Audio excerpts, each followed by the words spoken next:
வரங்களை குறித்து நமக்கு எல்லாருக்குமே அறியணும்னு ஆசை. We all want to know about the gifts of the Holy Spirit.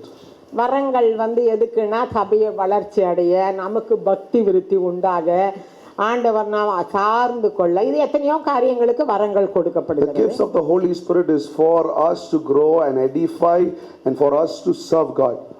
தேவ ராஜ்யம் கட்டப்பட வரங்கள் முக்கியம். The gifts of the Holy Spirit is for us to build the kingdom of God.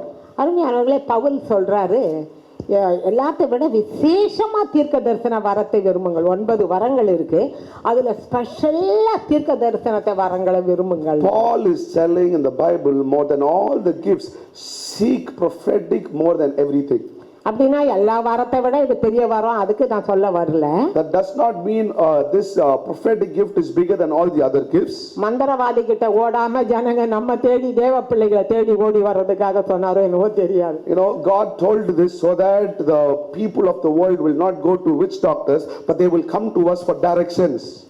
வரங்கள் ஆண்டவர் கொடுக்கிறது தேவ ராஜ்யத்தை கட்டதான் ஃபர்ஸ்ட் பாயிண்ட்.